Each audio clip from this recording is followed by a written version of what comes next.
इस रीति से शाम के समय में प्रभु के वचन का अध्ययन करने के लिए हमारे जीवन में यह अवसर प्रभु ने दिया है। हम ईश्वर पिता की स्तुति करते हैं।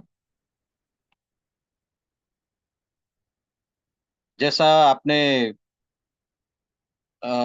देखा होगा, वो मेरे हेडलाइन से प्रभु यीशु जब इस संसार में थे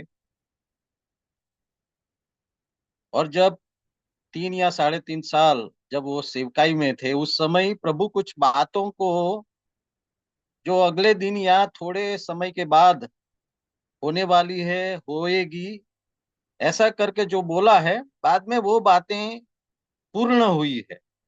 उसके विषय में मैं 7 जगह ढूंढ के निकाला है जो प्रभु ने बोला और बाद में वो हुआ। ये अध्ययन इसलिए है, इससे हम ये जान सकते हैं हमारा प्रभु सर्वज्ञानी है। उसको सब मालूम है, पहले से ही मालूम है कल क्या होने वाला है, फ्यूचर में क्या होगा। वो सारी बात हमारा यीशु जानता था, जानते हैं।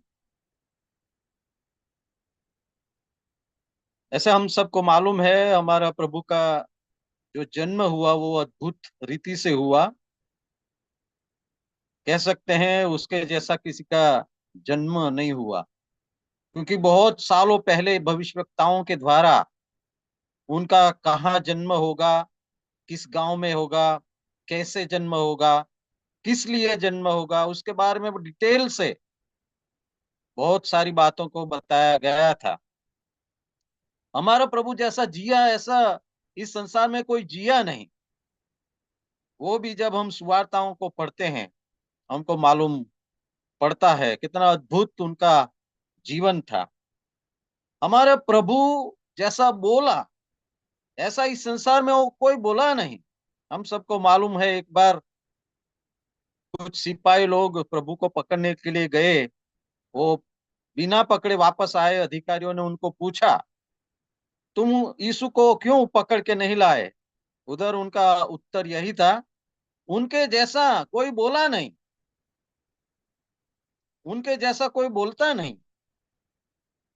हम सबको ये भी मालूम है हमारे प्रभु जैसा किसी का मृत्यु नहीं हुआ।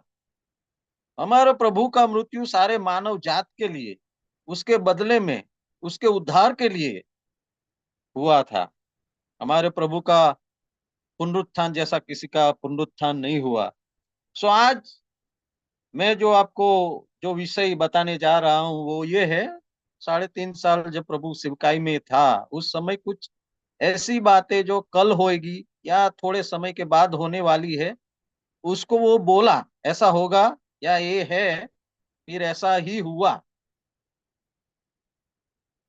जब ये अध्ययन करते हैं, ये अध्ययन करने का तात्पर्य यह है, यूहन्ना रचित सुसमाचार 14वें अध्याय 1 से 3 पद में जो प्रभु ने भविष्य में जब उनका आगमन है क्यों आएगा, वो सारी बातें उन्होंने बहुत स्पष्ट रीति से बताई है।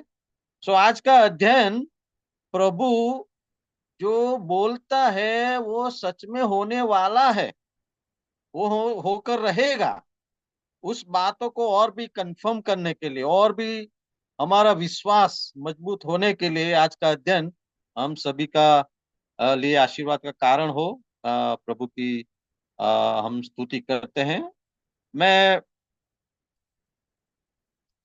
उन अध्ययन को मद्देनजर रखते हुए एक भाग पढ़ेंगे, 2 आयत पढ़ेंगे हम। मरकुस रचित सुसमाचार और उसका 11वां अध्याय, मार्क चैप्टर 11 वर्स 14 और बाद में 20। मार्क 11, 14 और 20।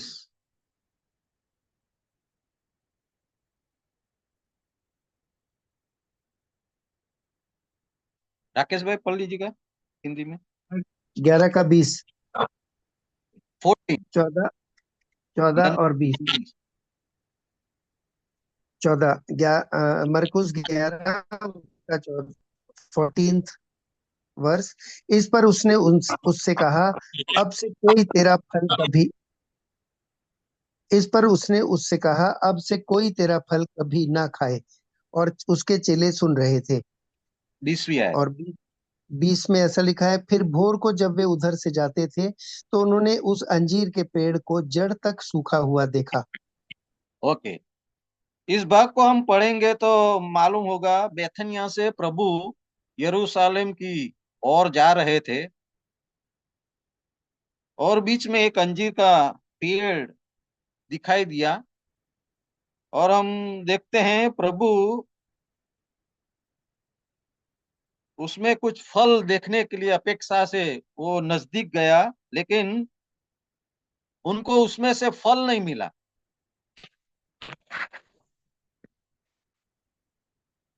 तब प्रभु यीशु, ये 14वीं आयत में हमने पढ़ा, प्रभु यीशु ने उधर बोला, अब से तेरे ऊपर कोई फल लगेगा नहीं, कोई खाएगा नहीं।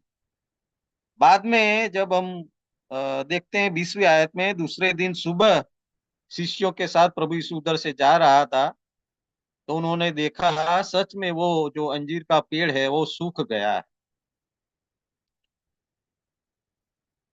14वीं आयत में प्रभु ने उस अंजीर के वृक्ष के बारे में बोला, अब से, यानी फ्यूचर में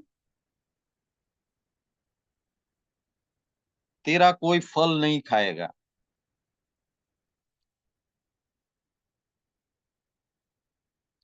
हम सब जानते हैं ये आत्मिक रीति से इजरायली प्रजा के लिए है।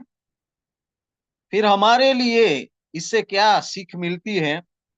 प्रभु हमारे जीवन से फल चाहते हैं। प्रभु हमारे जीवन से कुछ अपेक्षाएं रखते हैं। पेड़ का जो मुख्य काम है फल देना।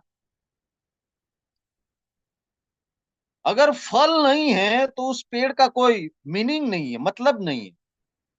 ईश्वर हमसे भी यही अपेक्षा रखते हैं, हमारे जीवन में फल आए।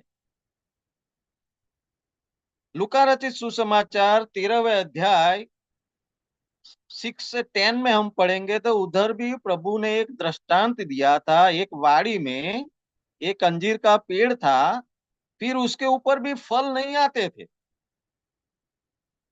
तो उस माली को ऐसे बोला, इस पेड़ को यहां से काट डाल, क्यों बेकार में जगह रोकता है। फिर हम पढ़ते हैं उधर, वो जो माली था उसने ऐसा बोला, नहीं, एक काम करो, मैं उसके पीछे मेहनत करूंगा, खाद डालूंगा, पानी डालूंगा, उसकी रखवाली करूंगा, 1 साल के लिए उसको हम देखेंगे। अगर फल आता है तो ठीक है, अगर नहीं आया तो उसको काट डालेंगे। कहने का तात्पर्य यह है, परमेश्वर हमारे जीवन में भी कुछ अपेक्षाएं रखते हैं। परमेश्वर ने इस संसार में हमें जीवन दिया है, प्रभु की भी कुछ अपेक्षाएं हैं। अगर हम फल नहीं देते हैं, अगर प्रभु की अपेक्षाएं हमारे जीवन में हम नहीं दिखाते हैं, तो जैसे वो अंजीर के पेड़ को काटने के लिए बोला, क्यों बेकार में ये जगह रोकता है। और ये बात हम सभी के लिए एक चेतावनी के रूप में है। विश्वासी जन, प्रभु हमारे ऊपर दृष्टि करके हमारे पास कुछ अपेक्षाएं रखते हैं, हम फ्रूटफुल हो जाए, यही ईश्वर की अपेक्षाएं हैं। प्रभु हमें सहायता करे। हमारे जीवन में हम इसको और जोड़ते हुए हिब्रू की किताब पढ़ेंगे। हिब्रू की किताब में 5वें अध्याय 12वीं आयत जब हम पढ़ेंगे तो उधर ऐसा लिखा है, विश्वासियों को हिब्रू का लेखक बोलते हुए कहता है, उन विश्वासियों को, अभी तक तो तुमको उपदेशक हो जाना था। अभी तक तो तुमको दूसरों को सिखाने वाला हो जाना था। लेकिन सच्चाई यह है, अभी तुम शुरुआत की बातों को भी सही रीति से समझ नहीं पा रहे हो। कई बार बहुत सारे ऐसे विश्वासी जन होते हैं जो 5 साल पहले, 10 साल पहले जहां थे वहां आज भी है। कोई प्रगति नहीं, कोई प्रोसेस नहीं। आते हैं, बैठते हैं, जाते हैं।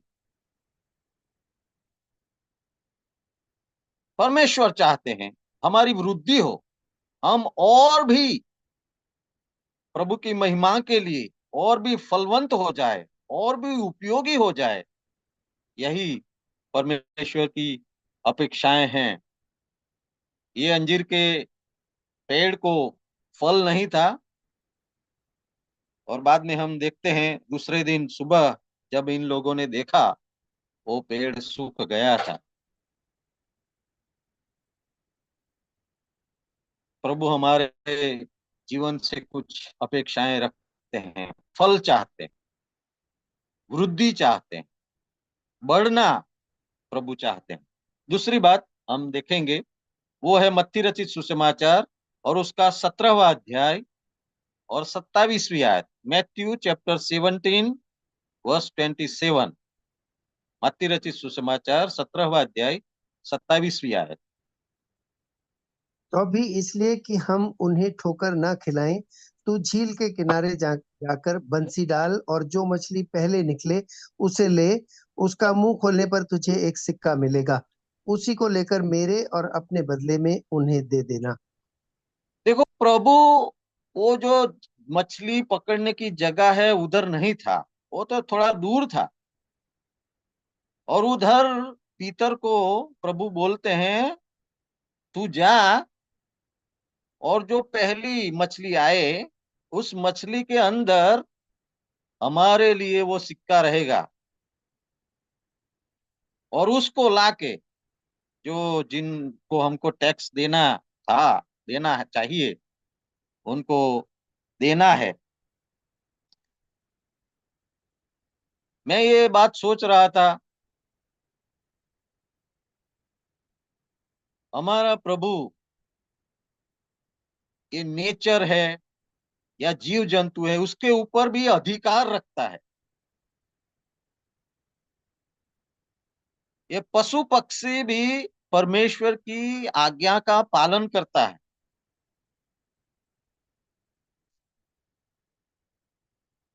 मुझे अभी यशायाह की किताब और उसका पहला अध्याय याद आया।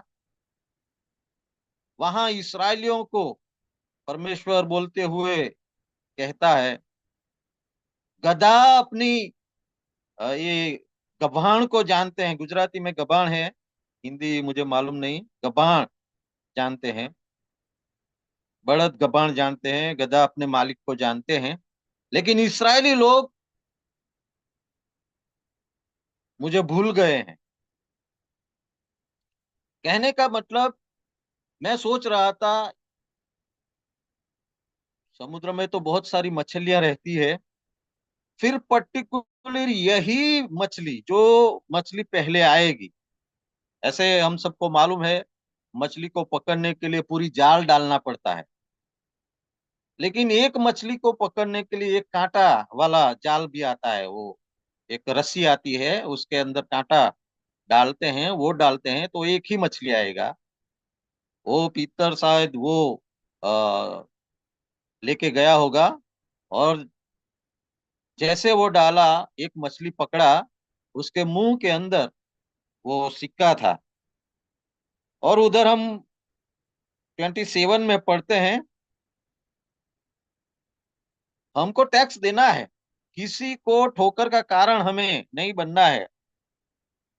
ये बात से हम समझ सकते हैं, जब इस राज्य में हम रहते हैं, राज्य के कुछ कायदा कानून रहता है, उसका हमको पालन करना ही पड़ेगा। एक बार हम सब जानते हैं, कुछ लोग क्वेश्चन करने के लिए प्रभु के पास आए, कहा ये कैसर को हमें टैक्स देना चाहिए या नहीं देना चाहिए। फिर प्रभु ने कहा मुझे सिक्का दिखाओ। फिर उसके ऊपर जो चित्र था, पिक्चर था, यह पिक्चर किसका है? बोला कैसर का है। कैसर का है तो कैसर को दो, परमेश्वर का है तो परमेश्वर को दो। हमारे जीवन में परमेश्वर का क्या क्या नहीं है, क्या हम परमेश्वर को देने के लिए तैयार है या नहीं?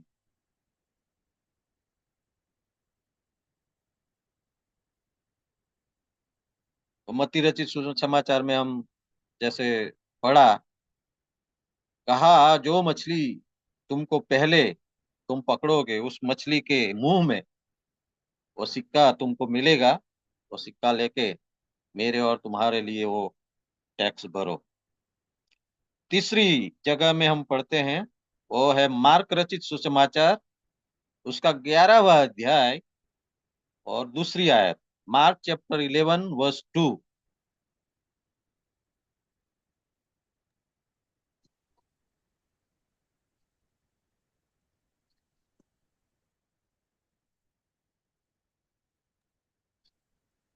सामने के गांव में जाओ और उसमें पहुंचते ही एक गदही का बच्चा जिस पर कोई कभी कोई न नहीं चढ़ा बंधा हुआ तुम्हें मिलेगा, उसे खोल लाओ।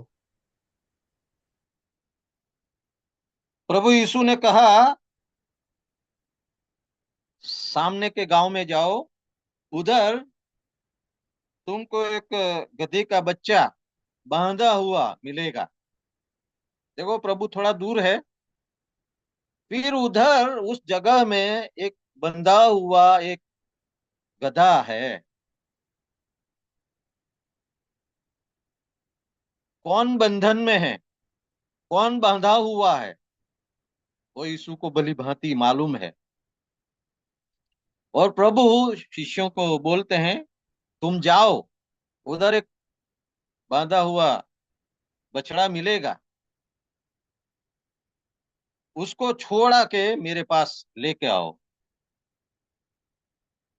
और हम पढ़ते हैं जब वो लोग गए, सच में एक बंधा हुआ बछड़ा मिला। और किसी ने पूछा भाई इसको क्यों छोड़ते हो? उधर हम पढ़ते हैं, शिष्यों ने जवाब दिया प्रभु को उनकी जरूरत है, प्रभु को उनकी आवश्यकता है। संसार में बहुत लोग बंधन में हैं, प्रभु को मालूम है क्या क्या बंधन है। इतना ही नहीं, प्रभु उन बंधनों से छुटकारा लोग पाए इसीलिए लोगों को भेजते हैं। वो बंधे हुए बछड़ों को छुड़ाने का काम प्रभु ने एक एक विश्वासी को दिया है। जाना है, जाओ। और जब वो जाते हैं, उसको छुड़ाते हैं, बाद में हम पढ़ते हैं प्रभु के पास उनको लेके आते हैं और प्रभु उनके ऊपर सवार होते हैं।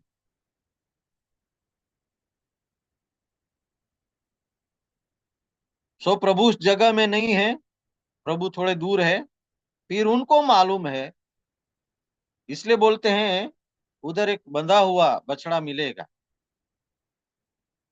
सपोज प्रभु ने ऐसा कहा, ये शिष्य लोग उधर गए, बंधा हुआ बछड़ा नहीं मिला, तो उसका मीनिंग क्या है? उसका मीनिंग ये है प्रभु झूठ बोला, प्रभु को कुछ जानकारी नहीं, वो जानता नहीं। लेकिन हमारा यीशु सर्वज्ञानी है, वो भूतकाल, वर्तमान काल, भविष्य काल की जानकारी रखता है। यूहन्ना रचित सुसमाचार 4 अध्याय में हम पढ़ते हैं, जब प्रभु यीशु समरूनी नारी के साथ बातचीत कर रहा था। समरूनी नारी, उनका नैतिक जीवन बहुत खराब था, फिर भी याकूब के बारे में बोलती थी, जानकारी थी उनको। यहूदी लोग कहाँ प्रभु की आराधना करते हैं, समरूनी लोग कहाँ प्रभु की आराधना करते हैं, कहाँ करनी चाहिए, ये सब क्वेश्चन करके प्रभु को इम्प्रेस कर रही थी।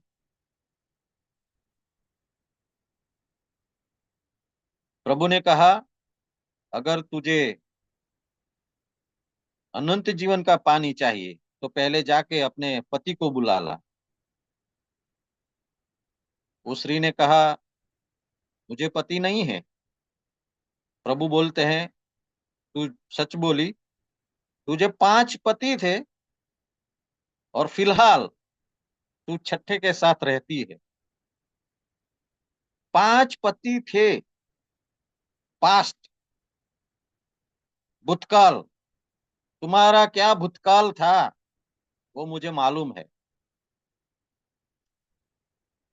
हमारा भूतकाल क्या था, हमारे ईश्वर को सब कुछ मालूम है। फिर उधर हम पढ़ते हैं, प्रभु ने कहा, हाल वर्तमान में तू छठे के साथ रहती है। वर्तमान हमारा जीवन कैसा है वो भी हमारा प्रभु भली भांति जानता है, क्योंकि वो सर्वज्ञानी प्रभु है। यहाँ हम जैसे सुना, बछड़ा बंधा हुआ मिलेगा, और सच में उनको बंधा हुआ मिला।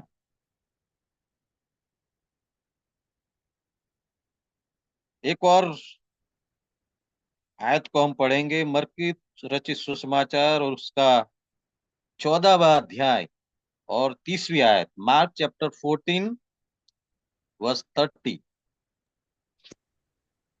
यीशु ने उससे कहा, मैं तुझसे सच कहता हूँ कि आज ही इसी रात को मुर्ग की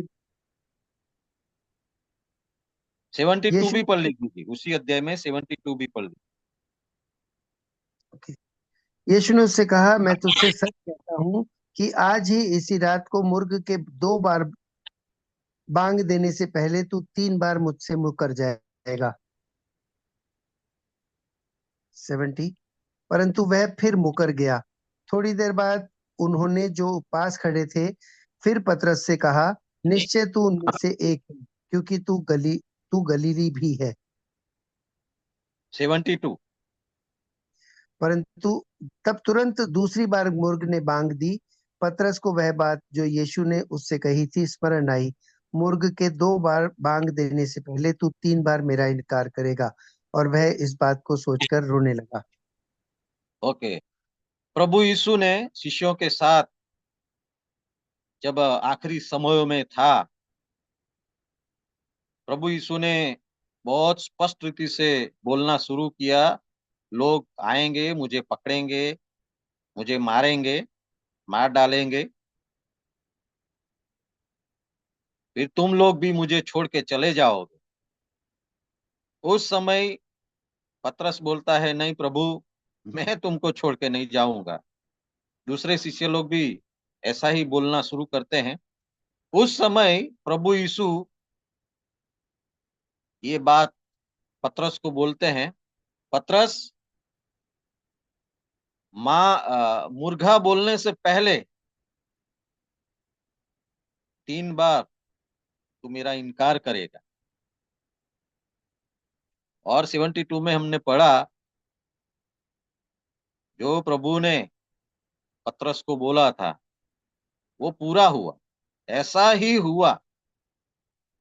हम कह सकते हैं ये पतरस ओवर कॉन्फिडेंस में शायद ये बोल दिया। हमारा प्रभु हमको जितना जानते हैं उससे बढ़कर हमारा प्रभु हमको जानता है। He knows better than us. हमारा यीशु, हमारा प्रभु हमको हमसे भी ज्यादा जानता है। साम 139 में हम पढ़ते हैं, वो हमारा उठना जानता है, हमारा बैठना जानता है, हमारा चलना जानता है, हमारे विचारों को वो समझता है। फर्स्ट शामुएल में हम पढ़ते हैं 16वें अध्याय और 7वीं आयत में, मनुष्य बाहर का दिखावट देखते हैं, परमेश्वर प्रभु भीतर से जानता है। सच में हम कौन है, हमारे अंदर क्या है, सच में हम कैसे हैं, हमसे भी ज्यादा बढ़कर हमारा प्रभु हमको जानता है। और यहाँ हम पढ़ते हैं, पतरस को प्रभु यीशु ने बहुत स्पष्ट रीति से बता दिया, 3 बार तू मेरा इनकार करेगा। और सच में पतरस ने 3 बार इनकार किया। जब मुर्गा बोला, उस समय पतरस को मालूम हुआ, जो प्रभु ने मेरे बारे में बोला था, सच में ऐसा ही मैंने प्रभु को नकार किया। कभी कभी ओवर कॉन्फिडेंस, जब ये सब बातें हम पढ़ते हैं, हमको भी ऐसा लगता है, जब प्रभु यीशु को पकड़ा, उसको जो सिपाही लोग मारते थे, वो सारी बातों को देखते हुए पतरस भी घबरा गया होगा। छोटी सी बच्ची उनको बोलती है, तू इस यीशु को जानता है? बोला, नहीं नहीं, मैं नहीं जानता।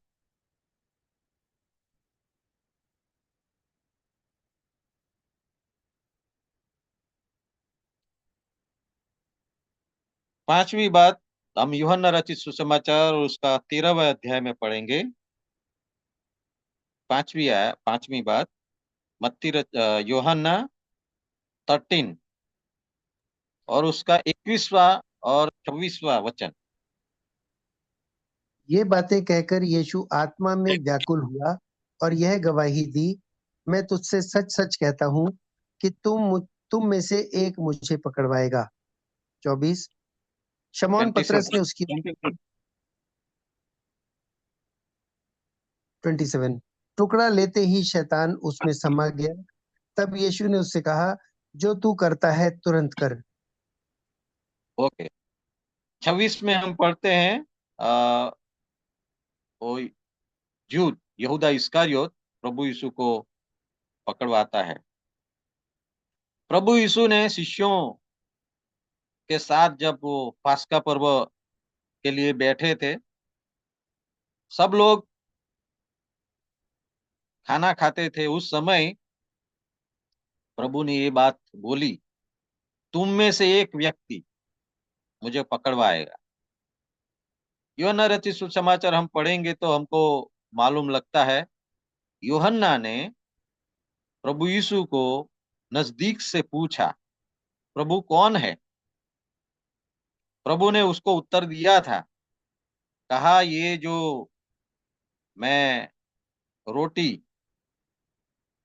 जो भिगो के जिसको देता हूँ, वो ही मुझे पकड़वाएगा, और वो यहूदा इस्करियोत को देता है। प्रभु को मालूम था ये 12 में से कौन मुझे पकड़ाने वाला है। प्रभु को जानकारी था, प्रभु को पता था, और सच में ऐसा ही हुआ।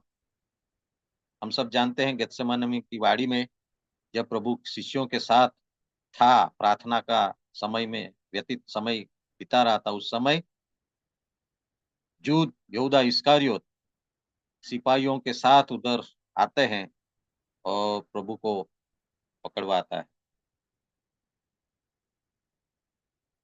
प्रभु थोड़े समय के पहले या थोड़े समय के बाद जो होगा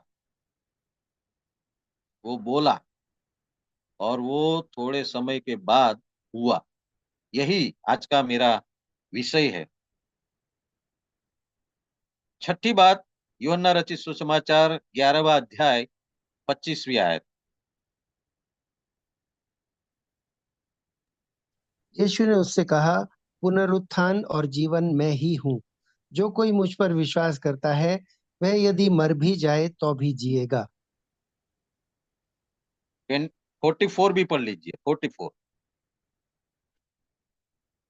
जो मर गया था वह कफन से हाथ पांव बंधे हुए निकल आया और उसका मुंह अंगोछे से लिपटा हुआ था। यीशु ने उनसे कहा, उसे खोल दो और जाने दो। 25 में हमने पढ़ा, प्रभु ने कहा,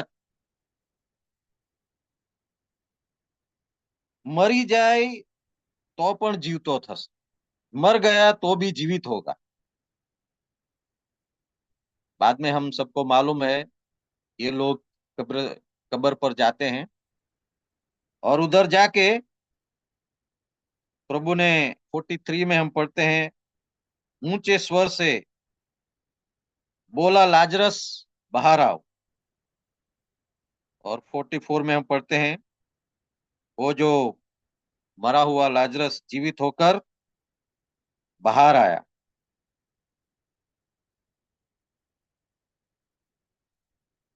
दो हजार साल से आत्मिक रीति से मरे हुए लोगों को प्रभु बुला रहा है। उस मृत्यु की सैया से, उस पाप भरी जगह से निकल के बाहर आओ। मरे हुए लोगों को प्रभु जीवित करना चाहते, कब्र से बाहर बुला रहा है। यहां हम देखते हैं, लाजरस को बाहर बुलाया, लाजरस बाहर आया। आज कितने लोग हैं, प्रभु बार बार बुलाते हैं, पुकारते हैं, बाहर आना नहीं चाहते, उस कब्रिस्तान में ही रहना चाहते हैं, उस पाप मरे जीवन में ही रहना चाहते हैं। 2000 साल से प्रभु बुला रहा है, अलग अलग माध्यम से लोगों को प्रभु बाहर निकालना चाहते, बंधन से मुक्त करना चाहते, मृत्यु से जीवन में लाना चाहते। प्रभु पुकार रहा है, लाजरस बाहर आओ। फिर भी इस आधुनिक युग के लाजरस बाहर आना नहीं चाहते। और यहां हम पढ़ते हैं, जब वो बाहर आया, प्रभु ने कहा, उनके बंधन को बांधा हुआ है वो छोड़ दो, उनको फ्री कर दो। प्रभु फ्री करना चाहते हैं, मुक्त करना चाहते हैं। प्रभु के पास आओ, प्रभु छुड़ाना चाहते हैं, कब्रिस्तान से बाहर निकालना चाहते हैं। थोड़े समय पहले प्रभु ने मरियम के साथ, मार्ता के साथ बात करके बोला, तुम्हारा भाई जीवित होगा। और सच में लाजरस जीवित हुआ। जस्ट सोचो, अगर लाजरस को जिला नहीं होता तो जो प्रभु जो बोला वो झूठा साबित होता।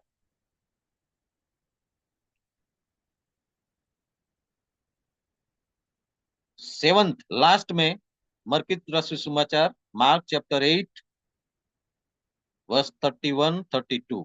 Mark chapter 8 31-32।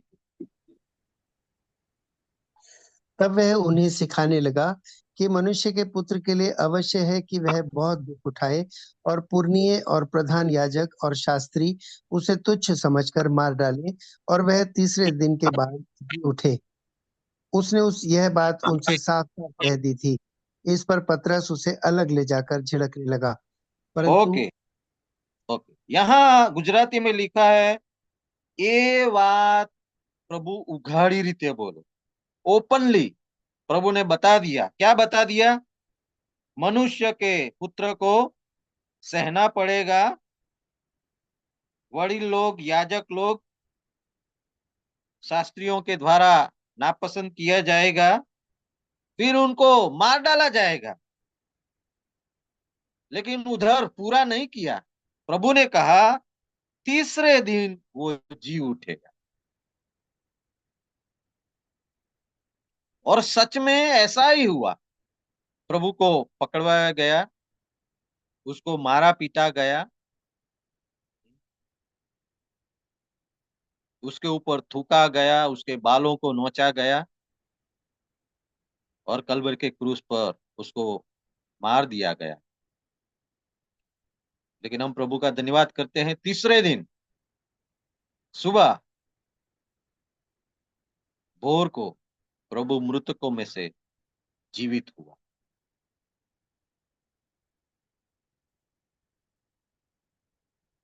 प्रभु ने जो बोला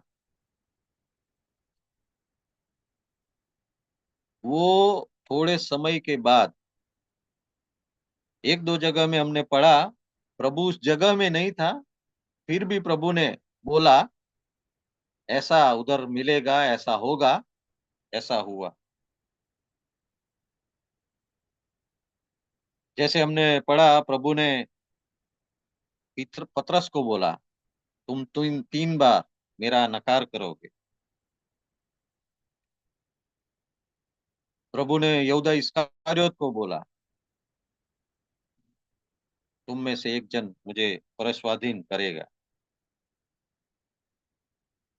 ये सारी बातें मैं इसीलिए बता रहा हूं, फ्यूचर में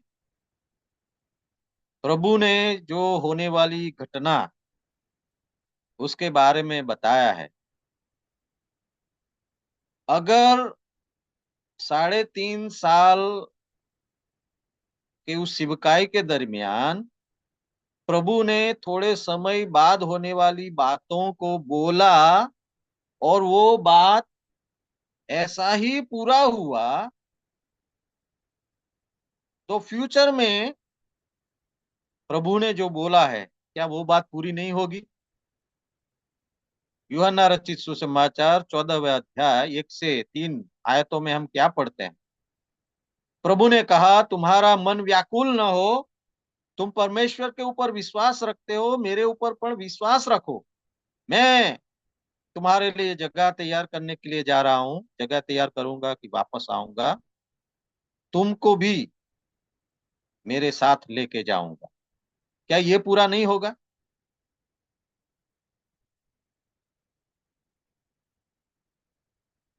प्रभु यीशु जो जो बोला, जैसे हमने 7 जगह से देखा, उस अंजीर के पेड़ के बारे में प्रभु ने बोला, मछली के मुंह में वो सिक्का मिलेगा, वो बोला, वो भी मिला। एक जगह में वो बंधा हुआ बछड़ा मिलेगा, वो भी मिला।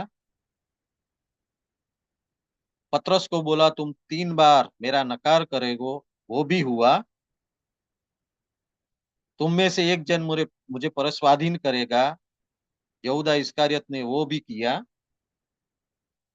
मरियम मार्था को बोला तुम्हारा भाई जीवित होगा, वो जीवित हुआ। क्या बात बाकी रहा? जो प्रभु बोला वो हुआ। तो फ्यूचर में प्रभु ने कहा मैं तुमको लेने के लिए आऊंगा, वो नहीं पूरा होगा। हम सबको मालूम है थिस्सलुनीका के विश्वासी जन यही विश्वास में जीवन जिए।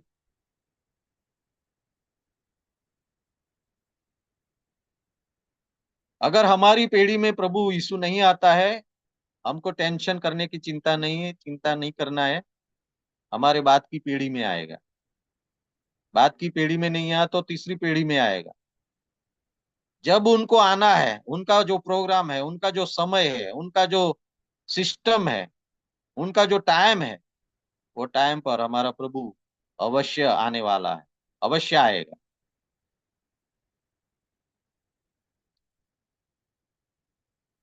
प्रेरितों के काम 1 अध्याय, उधर हम पढ़ते हैं जब शिष्य लोग आकाश की ओर देख रहे थे, उस दूतों ने उनको बताया यही यीशु जो तुम आकाश में जाते हुए देख रहे हो, यही यीशु वापस आएगा।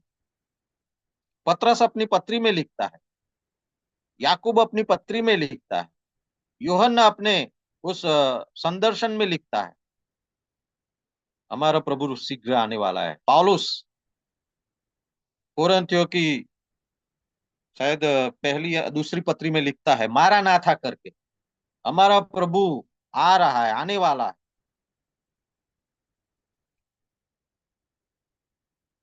हमारा प्रभु जो बोला उनके जीवन में परिपूर्ण हुआ, एक भी बात बाकी नहीं। तो जब उन्होंने फ्यूचर में आने के लिए बोला है, विश्वासी जन मंडली को लेके जाने के लिए बोला है, वो क्या नहीं पूरा होगा? इसी बात को कंफर्म करने के लिए, दृढ़ हमारा विश्वास बढ़ाने के लिए, ये 7 बातें 7 जगह से मैं आपको बताया। प्रभु ने कहा मुझे पकड़ेंगे, मुझे मार डालेंगे, लेकिन मैं तीसरे दिन जीवित होगा। प्रभु ने कहा इस अंजीरी का पेड़ का फल कोई नहीं खाएगा, वो सूख गया। प्रभु ने कहा मछली के मुंह से सिक्का निकलेगा, सच में वो निकला। प्रभु ने कहा एक बंधा हुआ बछड़ा मिलेगा, सच में वो मिला। प्रभु ने कहा पतरस तुम 3 बार मेरा नकार करोगे, वो करेंगे, करता है। पतरस ने कहा प्रभु ने कहा तुम में से एक मुझे परसवादीन करेगा। प्रभु ने कहा तुम्हारा भाई जीवित होगा।